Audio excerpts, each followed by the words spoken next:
Let's call to order our Taxation hearing of December 2nd. Let the record reflect the time is 6 o'clock. Please rise for the Pledge of Allegiance. I pledge allegiance to the flag of the United States of America and to the republic for which it stands, one nation, under God, indivisible, with liberty and justice for all. All right, at this time, I'm going to introduce our County Administrator, Bruce Meslet. He will give us a PowerPoint presentation of the 2022 budget.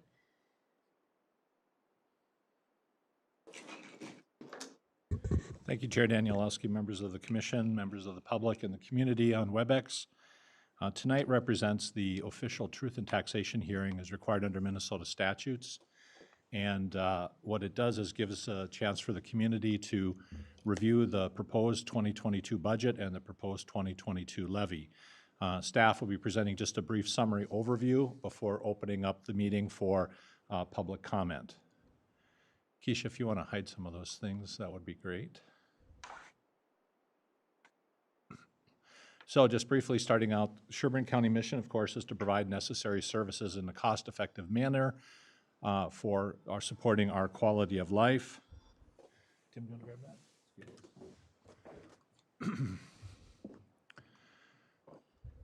Go ahead and do the next one there, Keisha. Thank you. The agenda for tonight that we'll cover for just general overview is to discuss property market values and classification questions that the public or community may have, look at the 2022 budget process and priorities, summarizing that at a very high level, discussing specifically the tax and levy impact, looking at the expenditures and revenues of the county, discussing where property tax dollars go and the refund program the state offers, and then finally opening up for public comment, questions, and answers. First and foremost is a lot of times folks are questioning the value of their properties. This is not the forum in which we're able to really focus on those. We're looking at the budget and the overall levy. However, we do have staff available from the assessor's office if you'd like to visit with them tonight. And Dan is out behind the door and he can lead you over to the assessor's office. Or we can schedule an appointment for you with them at a later date to discuss your specific property values. In terms of the 22 budget process, the note here is that this is a year-round effort. We began the process really effectively in January and February of every year, looking at the strategic priorities of the county and setting goals for the year, a year ahead. In April, we began preliminary budget discussions at the department levels, resulting in June when we put together proposed department budgets. We have days with the County Board of Commissioners with each department in July to review proposed budgets. The County Board then in August starts developing a preliminary budget, which must be adopted in September. From September through December, as needed, we have additional discussions on the budget, make additional cuts or changes. And then leading to tonight with the Truth and Taxation, and then the budget must be passed by statute by the end of December. Of course, effectively, with January 1st being the start date, we like to have the discussions as early as possible in December so that we're not up against the real deadline. Looking at our budget priorities, what's dominated this year, not surprising, and dominating our planning for next year is COVID-19 and how we will continue to respond in recovery from the global pandemic. Beyond that, we have 5 strategic priorities, which includes those listed: promoting health and safety, encouraging economic vitality, expanding and enhancing partnerships, informing and transparency for our public, and then looking to be fiscally prudent stewards of the public trust while fostering organizational excellence.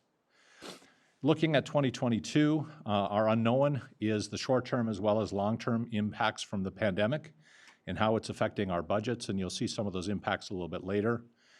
Beyond that, though, however, the county has experienced significant population growth the last decade, and more people require more services. So we're seeing increased demand for the county services. Economically, we've seen and are starting to prepare for economic changes, including the soon decommissioning of the Sherco coal plants. That could impact up to 14% of the county's tax base. Like many organizations, we have aging infrastructure and equipment that we must continue to look at, including the county's roads and bridges, our own facilities, our fleet, and our technology. And then, of course, because we're a service-based organization, we have increased employee health care costs, salaries, and benefits that we must deal with every year. A little hard to see, but just a budget summary for you. You can see we had a 9.8% growth in our population over the last decade. That's fairly high, especially when looking at across all 87 counties. We've also benefited from new housing and permit growth, which means that there's more folks to service, but also more value in the county. New construction is something we watch, which you can see has gone up significantly over the past 3 years to about $160 million a year. On the flip side, though, even existing homes have seen value increases of over 7%, so none of us will be surprised next year when we see our property values come March. Also, average commercial industrial values have increased by 6%, and we've seen a reduction in the county investment income, again related to COVID, and that has gone down very significantly. What that means is that when we have our reserves, we invest those just like folks do with savings accounts or certificates of deposit, and we're getting the same interest rates you are, which is usually around, what, Diane, 1/10 of 1% right now? Yeah, it's 0.0151. So as a result, we can't even bank or we can't rely on that proposed revenue from our investments. The 2022 budget countywide is being proposed at $113 and some million, so almost $114 million. The levy, about 50% of that is proposed at $54.9 million. That does represent a 4.95% increase in the 2021 levy. However, less than half of the 9.9 tax rate growth is reflected in that 4.95%. So we've seen a good increase in the tax base, and to meet the demands of the growing community, we are recommending an increase in the levy. The good news is that the tax rate that we pay is actually decreasing for the 8th straight year because our values and our new construction increases have more than outpaced the levy increases. Looking at it a little bit differently, you can see over about 10 years, we've been averaging about a 2.78% increase in the levy. The last few years, we've seen increases in the 3 to 4% range. Before that, we had zeros, 1 to 2% during the early part of the previous decade. Looking at that tax rate again, the good news, you can see the tax rate decrease of about 2.8% a year over the last 9 years, really making us one of the lower tax-rated counties in the state. Statewide, of course, we look at how we're doing compared to our neighbors. So you can see we're the 11th lowest 2022 preliminary levy per capita out of 87 counties. Benton, Stearns, and Carver are all in the similar category. Wright is a little higher. Chisago and Isanti are even higher yet. Looking at the specific levy impacts, the recommended 2022 levy would actually reduce the county tax rate for the 8th consecutive year, which means that if your value of your property remained flat, the county portion of your taxes would actually decrease. However, if on average your values are going up like everyone else's are, and you see about a 7.3% increase, that average homeowner would see an approximately $96 per year increase in the county portion of the tax bill, or about $8 per month. And you can see when we talked about those average values, how a 2021 home worth $272,500 is estimated to be worth $292,500 next year. We all are very sensitive to the fact that that's the value. You don't see that till you sell your home, and it may not necessarily be tied to one's income or one's savings. But the reality is that is how counties and cities and school districts are accruing their money for their services.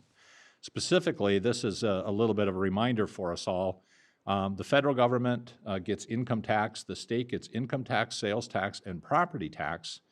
Counties, school districts, and cities are limited to property taxes as their revenue stream and very limited use of sales tax, for instance, with us for roads and bridges, or for wheelage tax, which is that $10 per year per vehicle that you charge or you pay.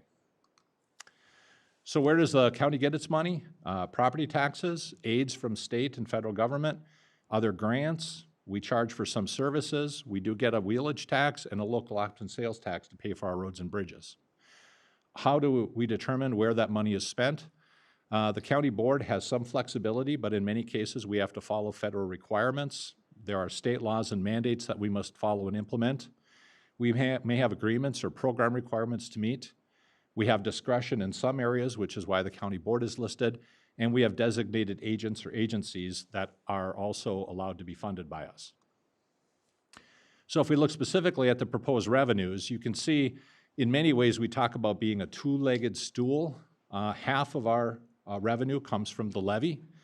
Another 31% comes from those state and federal grants, and everything else is the remaining 21%. So if you think about how volatile it is, if property taxes go up or down or there's a recession, it really impacts our revenue stream, which is why, like all businesses, we like to diversify our revenue stream and would like to see that other category, fee for services, for instance, become a little bit larger over time. On the flip side, if you look at expenditures, you can really talk about the county by talking about quarters. About 1/4 of our budget is spent on health and human service activities, including youth. About 1/4 is spent on public works. That's road, bridges, taking care of things in the winter and then ditches in the summer. About 1/4 or less, a little bit less than 1/4 is involved in public safety, and that other 1/4 is everything else combined.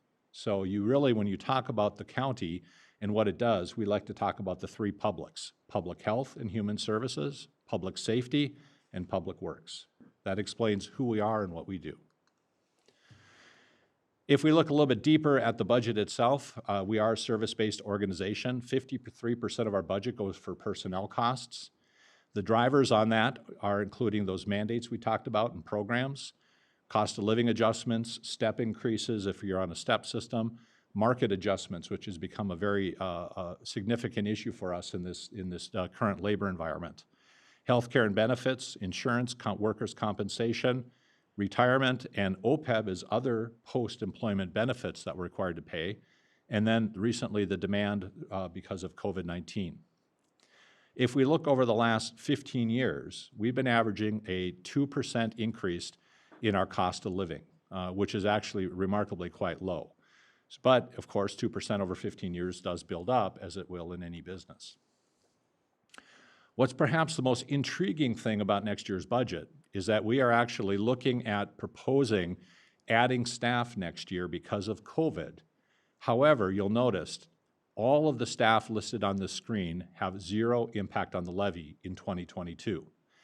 That includes adding 2 full-time engineers in public works, and we're doing that by reorganizing the department and not using consultants anymore, but paying staff to do what we've been using consultants to do. 1.5 FTEs in health and human services with the same logic, and then 3.5 FTEs to work on COVID demand issues using housing, healthcare, adult and children's mental health. We are going to use the federal funds we've received for those positions. Same for public safety and mental health in our jail. Same for veteran services, and our veterans are seeing an increased need for assistance. We are seeing an increase in the county courts because of the backlog of being closed for over a year. And so we are adding 3 full-time county attorneys and 1 full-time community corrections officer. All of those are being paid for with those federal funds. Looking at it a little differently when you talk about the dollar, because we are the tax collector for the schools, for the townships, and for the cities. So you give us $1, and of course sometimes that means you're mad at the county. We have to be honest, we keep 36 cents of that dollar. So you can see how that dollar is split up when you give us $1 and where that dollar goes, or those pennies. Looking at it a little differently, if we take an average home, that $292,000 home, we basically are asking every homeowner in Sherburne County to give us $100 a month. So we better be able to justify why you're giving us $100. This is why you're doing it. To pay for public works, that's those roads and bridges we talked about, for law enforcement and corrections activities, for health and human services and youth activities, and then all that rest of general government, including the attorney, courts, community corrections, permits and land records, and other administration. We do really want to make sure that we're very transparent with our budget, so we do have an online platform if anybody's interested. You can actually go down beyond this high-level summary and drill down to the actual account and the actual line item by yourself and figure out exactly where pretty much every dollar, and in fact, Diane would tell us every penny is spent. And you can also, if you want, build your own budget and say, oh, I think I can do it better, and we'd love to hear it. We spend a year putting this together, but sometimes, we miss things. And good ideas are started with good conversations. And I would encourage anybody to take a look at this. It's called OpenGov, and you can go into our budget, and you can find this on our website and take a look at where every dollar is spent. A little bit of note, the Minnesota State does have a property tax refund program. So if your property taxes are going up significantly, you can apply to the state and get relief. The counties and cities don't have such programs, so we rely on the state program, and the information is available at the website of www.revenue.state.mn.us. In terms of public comment, just a couple of thoughts before I turn it over to you, Chair Danielowski. One is that we do ask you that you share your thoughts tonight on the budget and the levy. The county board will deliberate and has to pass the budget by the end of December. County staff, as we noted, are here to assist you with any specific questions. We would also encourage you to make your voice and your comments heard at other taxing jurisdictions, cities, townships, and schools. And following tonight's hearing, we will have at least one and possibly two public meetings to discuss the budget further with an anticipated passage on December 21st. With that, Chair Danielowski, I'll turn it over to you, and I'll make sure the microphone is on. All right, thank you. Okay, at this time, then, we will open our public comment time. Anybody wishing to speak to the board on the proposed budget and levy, please rise, go to the podium, state your name and address for the record.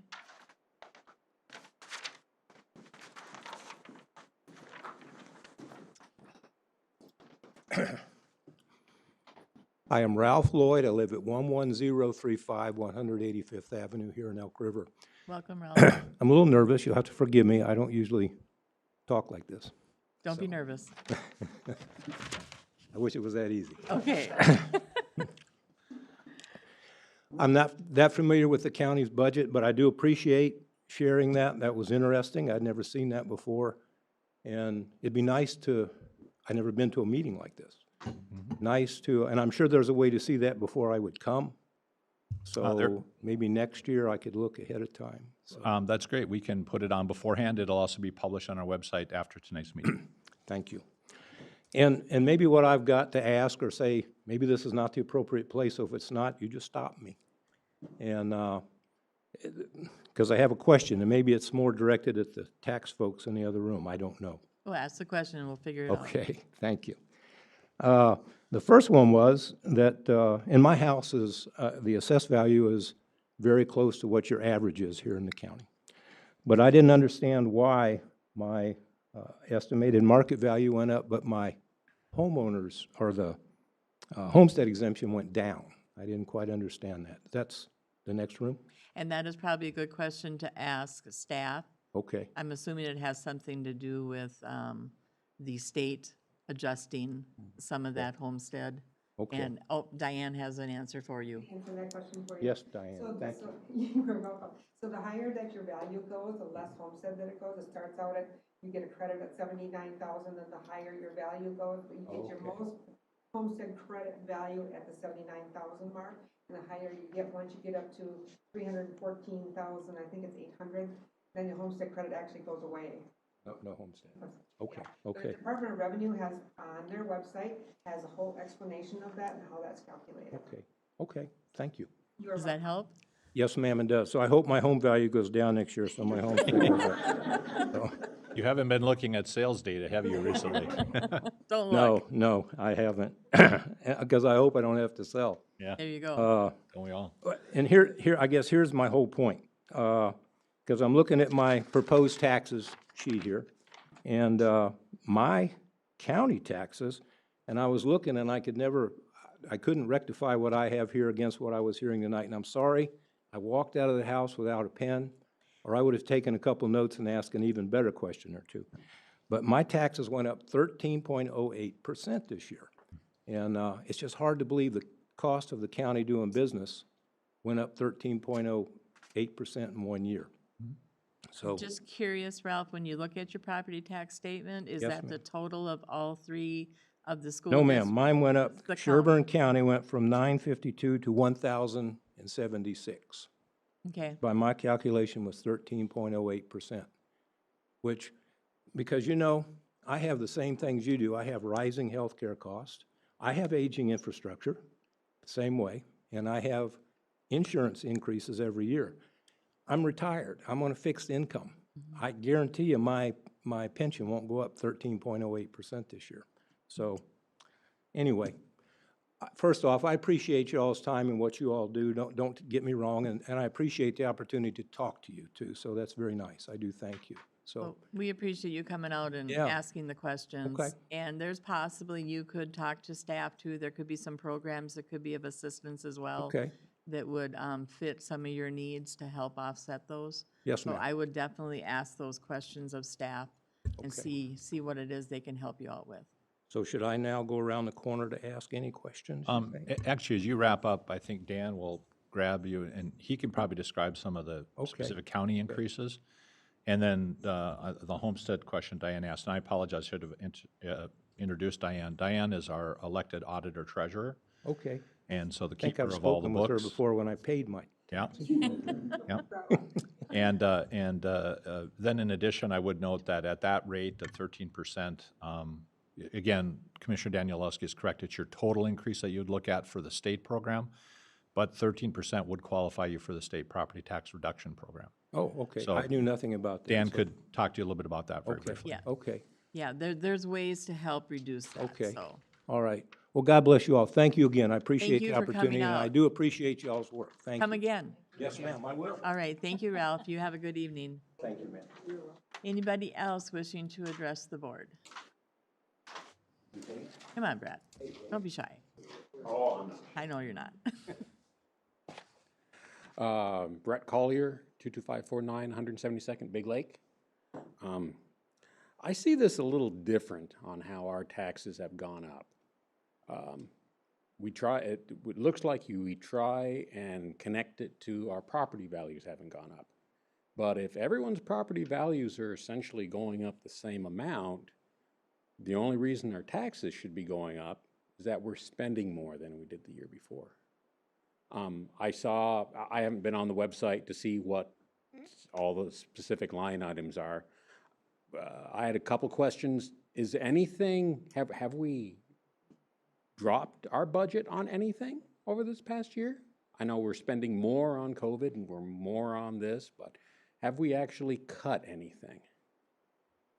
Brett, we work really hard to bring a budget in that is going to cover what the mandates are that come down from the state that we have to do. The cost of everything is going up. Finding, labor is going up. We have, I think it's about 8 or 9 unions we have to negotiate with, and they're all looking for increases. Health insurance is going up. So we deal with the same things you do as a homeowner, but yet we are charged with providing these services, and that cost keeps going up. We would love to be able to reduce them, and we do work really hard to reduce when we can, but as we continue to grow and the services continue to demand, we have to make those adjustments, and we try to be very, very conservative when we do that, and push it off as long as we can, but there are times where it just plain you can't push it.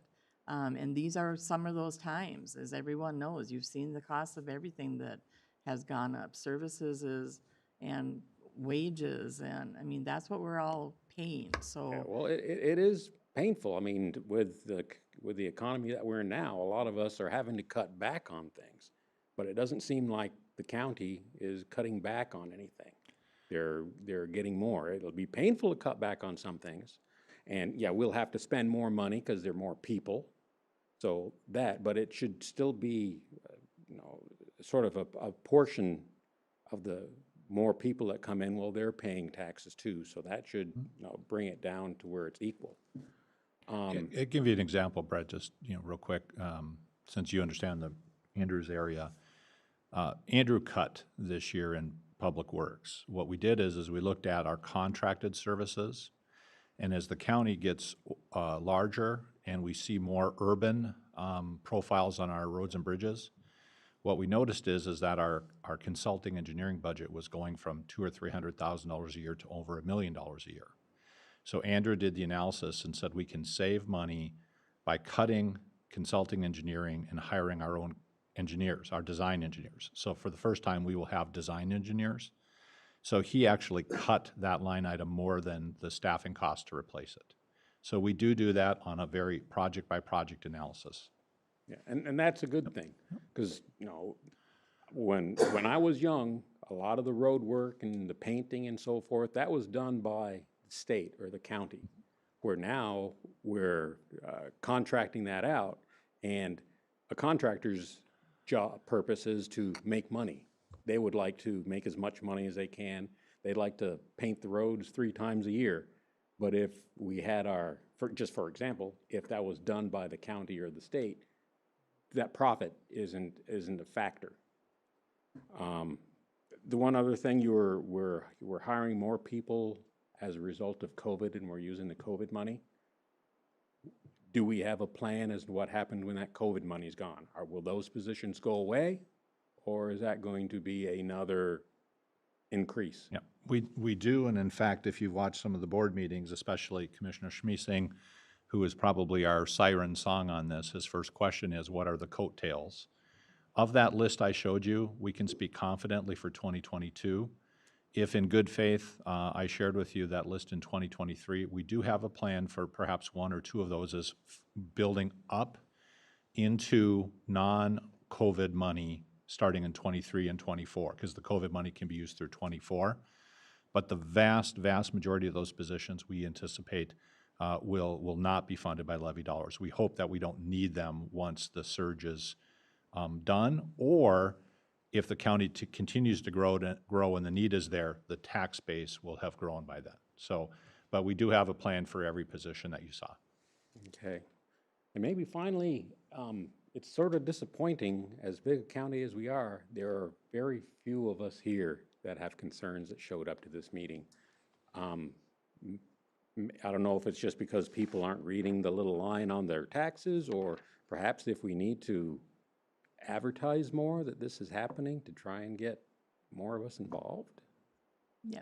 So you get to hear from more of us? And You know, just to speak to that, it is advertised. We have to advertise, and it also was on social media. I saw it posted a number of times, and I assumed because of those posts, I thought we would have more people. So yeah, it is, we'd love to see more people asking questions, giving suggestions with this. We also, each of us, I know I get individual calls, and I talk with people individually on the phone about the levy issues. So people are engaged if they want to be, but with what I saw on social media just this afternoon, I thought we would have more people here, so.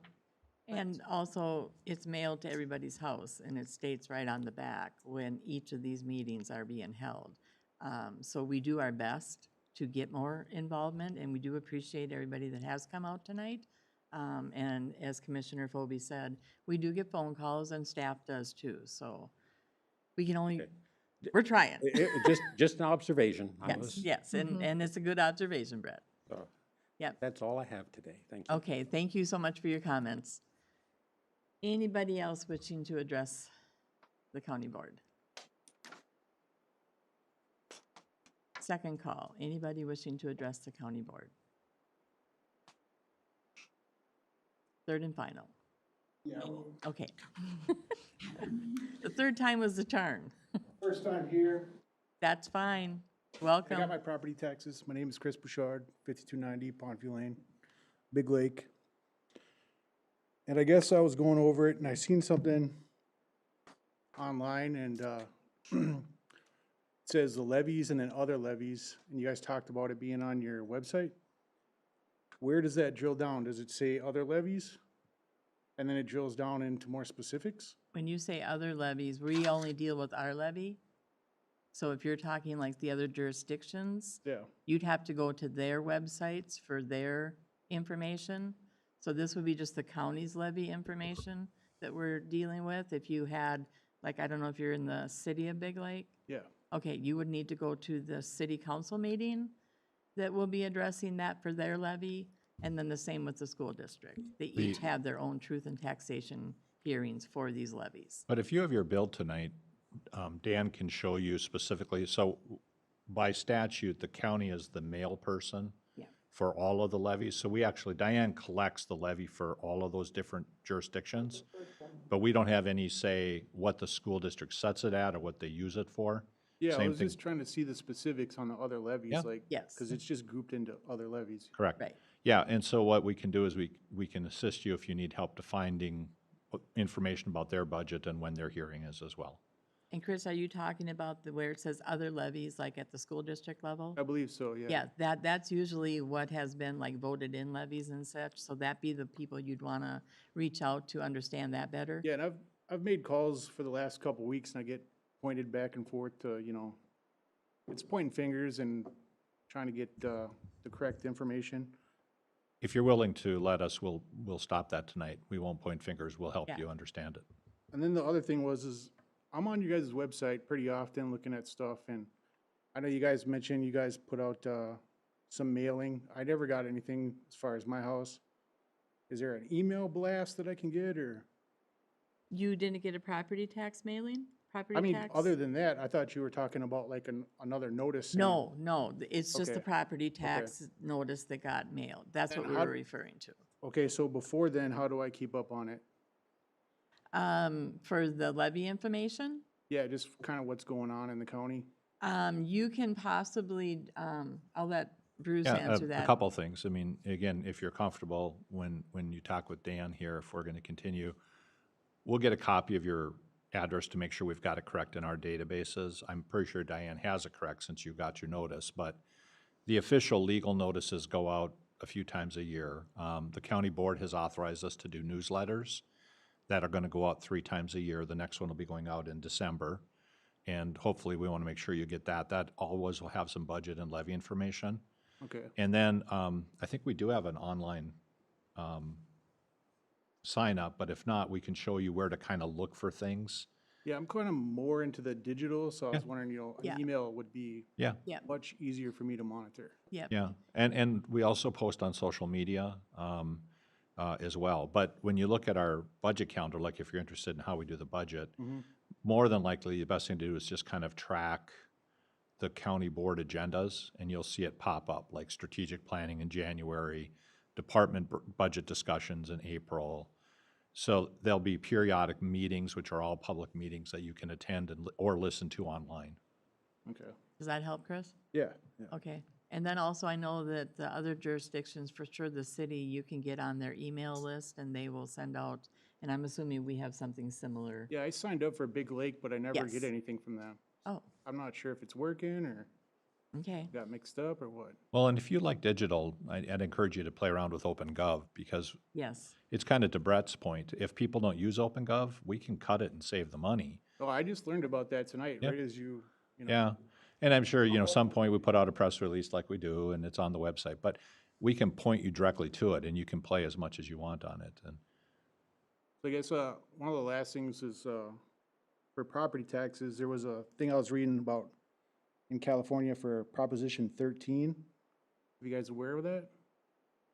Familiar? Anyways, it's a constitutional amendment that talks about increases to the property taxes of homes throughout the state. And it just basically says, the property could only be reappraised for tax purposes when the change in ownership has occurred, or new construction, or the market value has declined. Is that something we could get, or? That's something you'd have to address with the state. The state is the one that is in charge of the whole property tax When system. you say the state, who's the state? The state of Minnesota, you have So to you're- go, Minnesota Revenue? you're in Big Lake, right? Yeah. yes. So Representative Meekland, I think, is your representative. No, Mary Kiffmeyer. I'm sorry, Senator is- Kiffmeyer and Representative Novotny. Novotny does yeah. Big Lake. You could definitely talk to them about it. There is starting some discussion because statewide property values went up by so much. Yeah. There has been some initial discussion that we may see bills introduced in January that would, for people who are on retired fixed incomes, that they may have some relief. Again, because property values and taxes are tied to properties, not income. So you could definitely encourage the state to look at your ideas as well. And Chris, you are talking kind of to the choir here. We all agree that the property tax system could use an overhaul, but it's at the state level in their hands to address it. So, because we all pay the taxes as well. So be assured that we are being as fiscally prudent and responsible as we can be, because it's all of our money. Commissioner Volpe, you're going to say something? Yes, Chris, thank you for coming tonight. Thanks for your questions. This is flippin' confusing. I just want to acknowledge that. It is. It is. And again, when you asked a question, quoted this statute and this thing in California, what do we do right away? That's the state. So when you said people are pointing fingers, that's what it feels like. Apologize for that. Federal, state, county, city, township, it is really confusing. And unless you follow it all like every week or every day, it's confusing. So I appreciate you coming, asking these questions, and I just want to acknowledge it is confusing, but whatever we can do to help you understand it, put it together, I think it would be good one-on-one conversations with some of our staff. And if we could even go a step further, as Commissioner Phobie is alluding to, Chris, if you're comfortable, we'll get your contact information. I don't want to just say, go talk to Novotny. We'll communicate with him so you can talk to him about your ideas. That's how laws are created, is good people have good ideas. So, And we are the type, people like you coming out to us saying, hey, have you heard about this? I had heard about Prop 13, but not the details. So coming to us, bringing this up, it's our job then to advocate for that on your behalf from the local level. So I appreciate you being here. Well, thanks. And I'm looking forward to you digging into that, Gov, and any ideas. We're looking for ideas. I mean, for ways, if you see something that we could still, be in guidance with the state statutes and stuff, and we are more than happy to hear it. So we do appreciate you coming out. Thank you. Did it help? No, thank you for your time. Okay, Thank you. Have a good day. We'll keep talking. yeah. Thank you, Chris. Anybody else? Okay, see, the third time is the go. It's not that scary. Well, this is my first time here also. Okay, don't be, And Thanks I've for been coming. residing in this residence since 1987. okay, So a lot of history, and I learned a lot. yep. So I don't know even where to start, but With your but, name, in 2018, with I your was, name. oh, I'm Derek Lewacki, Okay. and I live at 19255 Lander Street here in Elk River. Okay, thank you. Welcome. And my taxes have sky high. I need help. Okay, how can we lower these taxes? I learned a lot from my dad in the past, and he passed away. I'm sorry. But he says one way that we can always get our taxes down is try to get more businesses into the area, let them kind of, pay the taxes. Is there, well, I guess what I'm asking, I mean, there's nothing really here in detail, how residential versus companies or, Commercial and industrial. yeah, right. And what are they paying for taxes? Are we getting any help from them? I mean, there's nothing transparent, it'd be kind of nice to see something like that. No, that's, go ahead. oh no, please. No, I just gonna say that is a very, very good question, and I will refer to Bruce to, We do have that analysis. We do break down taxes between the different, what we call classifications. So there's residential, and then within that, there's different groups. There's homestead, non-homestead. But then there's commercial and industrial, Right. agricultural land. Sherburne is very fortunate. We have a fairly significant percentage of commercial and industrial properties, and they pay, a fair share of the taxes, so then the burden doesn't come as much on homeowners. When we used the aggregate numbers tonight, we said we had $160 million in new construction. That's combined commercial, industrial, and residential, so new buildings. We also have a very small program that we try to really encourage new businesses, because typically businesses are more valued than homes, and so they pay more taxes. So we try to grow our tax base, is what we say. But our reality is we are also a very strong residential county as well. So we need to introduce more businesses into our area as much as possible Yes. is the key. We So, do, we try, yep. Yes, Right. and we work very hard towards that thought process. And we are actually have seen a good amount, Dan can probably address this. We've seen a good amount of business growth, investment, and expansion. And that doesn't always hit the tax rolls immediately. It takes usually about an 18-month turnaround for you to see those increases. So, but we have had some significant growth in that area, and we continue to work very hard to continue that. okay. All right, so back to my proposed taxes here now. 2018, I think, I can't recall what my market value of my house, but I remember I was paying around $2,100 a year for taxes. And I think next year it's gonna be like $3,700. I mean, that's within 3 years, it's almost doubled. I mean, what can we do to, you know, to get the numbers down? I mean, I know, as you're saying that, you know, we're ranked, you know, kind of towards the bottom, but at the same time, I feel like we're trying to compete with Edina, you know? I mean, Yeah, and a lot of that too that you'll see, I mean, we work very hard to control what our levy is going to be. The two other jurisdictions that are on your property tax statement that play into that, along with school levies that get voted on and approved, they contribute quite a bit as well. But, you know, I can promise you from our standpoint, we do work very hard to be sensitive to that because we understand. I don't know, I spoke to one of the commissioners last year, and she thought it was a good idea. I can't remember who it was. I don't know if it's one of you, but anyways, my wife is from Texas. And this is probably more or less, I know it's probably not this part of taxation. I'm thinking it's more of the schooling referendums. But down in Texas, once you reach to the age of 50, you're excluded from any school amendments. And I think that's a good idea because, you know, like these last two school referendums, they're the ones that caused all this headaches right here. So especially for the people like Ralph who is retired, I'm about ready to retire myself. I mean, there's going to be a lot of people that are going to be leaving town. You know, I mean, that's taxes are going to push And we don't want people that out to of here. happen. Yeah, we don't So, want that to happen. Yeah, well, I think it's going to. Commissioner Colby? So, again, thanks for coming. I think that many of us in this room and on this board, the whole school situation, how we fund our schools is very challenging in Minnesota. There's some things that need to be changed, definitely. It's a constitutional right that every child be educated in the same way, Oh, no matter where your zip code is. But our schools are forced, because of many, many mandates, to go out to taxpayers and levy. And they're also the only entity, I think, of elected, or they have to go out to the voters to ask if they want to build buildings or even for operating funds. So they're the ones that you'll see on the ballot.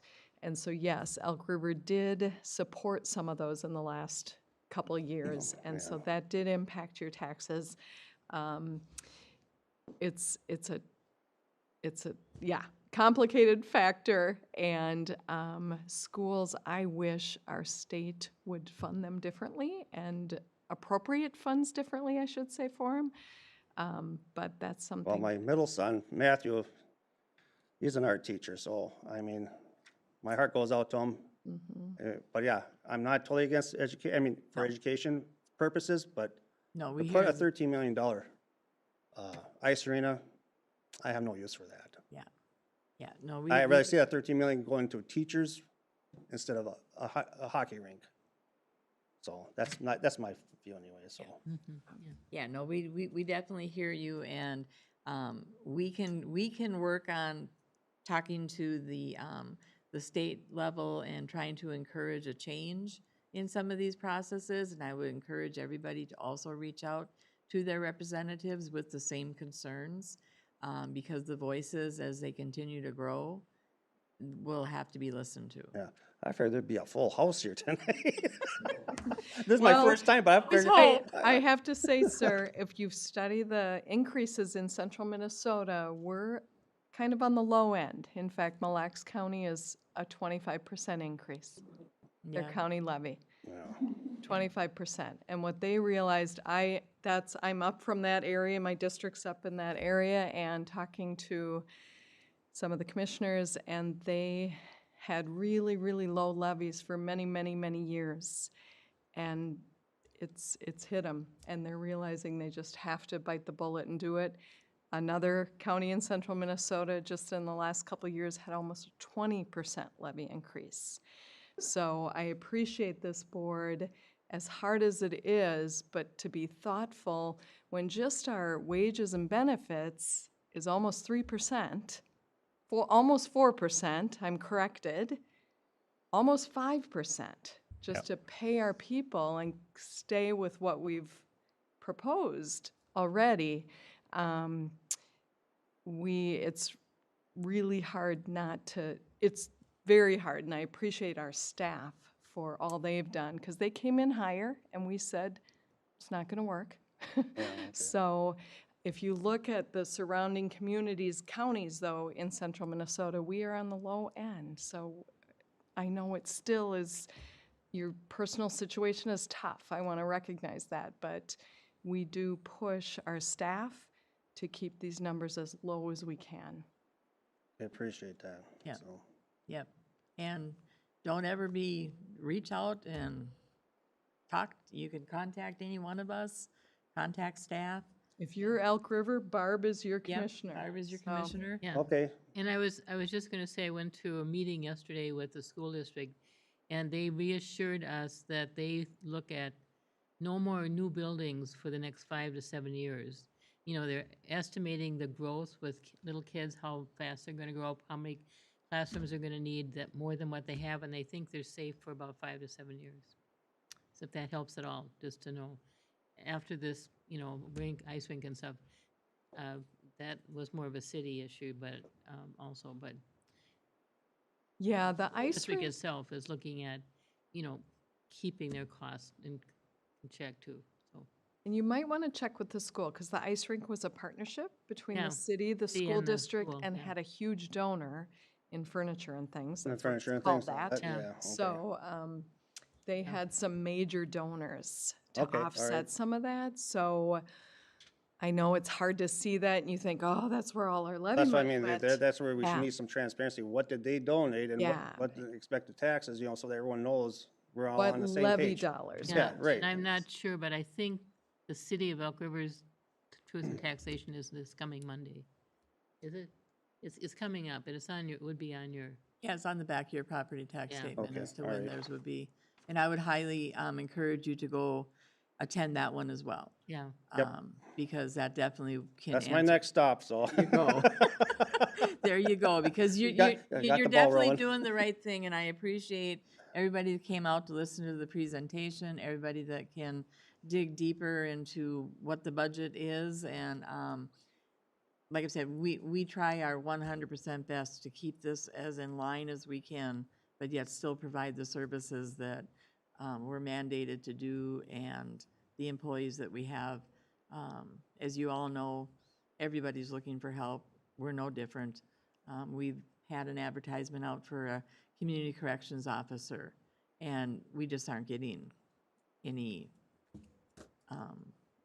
people hardly applying. So we're all in the same boat. It's a tough economy right now, and we get it. Yes, yeah. We get it. Okay, all right. Well, Any thank you other for your time, questions? and I learned a lot tonight, and so. Well, we appreciate you coming out. Yeah, Okay, no problem. Thank you. Don't be a stranger. yeah, take I care. won't. All right, thank And you. congratulations to those on your first time doing something like this. I think I appreciate engaged citizens, so. I'm glad I did the 1, 2, 3. Okay, this is the third. Okay. Okay, so you're Okay. absorbing and learning. Awesome. Madam Chair, if I might say Yes. something. I just, as everybody else said, we appreciate you guys coming out and giving your feedback. And I would say the one thing that we kind of tend to glance over is everybody has feedback when they get their property tax statements. And I can't remember, one of you had asked, what's the best way to stay up to date? every board meeting we have on a Tuesday, we're making decisions on how this money's spent or how it's gonna be spent in the future. And the best way to stay involved and know when you have an opinion on something is to track all of that. It's an inundating process, but you can glance through an agenda and see if there's anything that catches your eye, in a few minutes on a lunch break. But if you really want to get in tune with where money's going and when decisions are being made, they're being made throughout the year at all of our meetings. So make sure you do that if you have the opportunity. Yeah.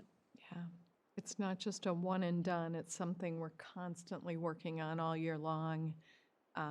Yeah, so glance at those agendas, and we look forward to hearing from you anytime. Yep, and if you can't make a meeting in person, they're live streamed and they're replayed, so, and you can, like I said, get a hold of any one of your commissioners, and ask any questions that you need to, ask, and we're here to, we're here for you guys, so that's who we're here to serve, so, we appreciate everybody coming out, and being as you're a dead no on getting up, I can safely assume that we can close this public comment period and let the record reflect that that is being done at 6:51. All right, bringing it back to any commissioner comments, or we pretty much commented all the way through, so. Just a very brief staff comment. We're scheduling the official vote on the levy and budget for the 21st of December, but even next week, we do have a contract in front of you. It's the extension contract that has some assumed budget pieces in there. So since that's been a discussion at the board level, I would be interested if you're good with where we're at or if you want us to make some changes at this point. Any thoughts? Yeah, Madam Chair, I can kind of speak to this a little bit.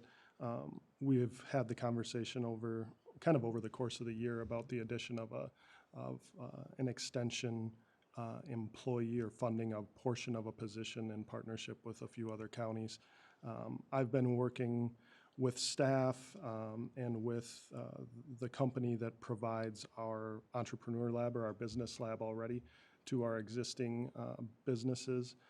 And in conversations with them, and Dan Weber was a part of these conversations as well, they've assured us that agricultural business and small farms and things like that can access those services, and they have specialists for serving those clients as well. And then they obviously have access to Minnesota Extension through us as well. My suggestion would be that we take a year. We ask staff to go forward with the budget without that position at this time, utilize our existing tools for the next year, work with Extension and with our current partners to kind of track utilization and what might be needed or what isn't needed, and then revisit that again next year with some data in front of us. Mr. Bobby, any thoughts? It's on our agenda for this Yeah, so we can discuss it further. Tuesday, so, It's next Thursday, remember, or we have next AMC. Thursday, That's yes. right, Yeah, the actual MOU is on the agenda, and Lori has indicated she'd prefer to know kind of the interest of the board before the 21st, simply because she would have to renegotiate with the other 3 counties. And Extension has told us that they can work with us regardless of our decision. They just like staff would like some consensus from us tonight as far as whether to tell them, to give them a little heads up going into that. When you talk about working with Extension, are you talking about working directly with University of Minnesota down Minneapolis and calling them and having them? Because we don't have Extension staff here other than 4-H people. And so Extension in this reference is contacting the University of Minnesota Extension down there and working with them. There's not anybody here that's going to be that. Is that accurate? Correct. Various agricultural resources. They have experience working with this. They have deep agricultural ties in their But consulting. who is who that you're talking about? You're looking for a list of who, I would. I mean, are you talking about this business lab that they have access to you? Right, they have Extension, okay. extension to various agricultural resources. Okay, so they're the ones you're talking about, and so they would have extension information and staff or people that they work with to give that same kind of information to our local small farmers and so forth? Right, they would have access to that, and they would have access to various other data across the other states they serve as well. So they'll actually be able to pull in probably more resources than we would just alone. And I think the big part of it is just seeing how that resource is utilized, making sure that our agricultural users know it's there, know it's for them, know they can use it, and we can actually see what the demand is for it. You know, instead of throwing a position out there and with really no data to back up what that position needs to be or how it's going to get utilized, let's figure out a little bit of what the demand is first, and we have the tools already that we're paying for to do that. Okay, so the cost would not go up, Correct. and the way the proposal was that we were looking at is that there is currently 3 staff with the other counties, and we'd add a staff person. So we'd have resources to this county of all 4 of those who have crops, livestock, small farms, and horticulture. So are those the same resources that are available currently through this other, through extension, through this other group? I would imagine they have resources for all of it, but if they don't, we'll find that out. I'm saying we don't have any way to, right now, Extension hasn't been able to provide us, and no one's been able to provide us where that demand's gonna be.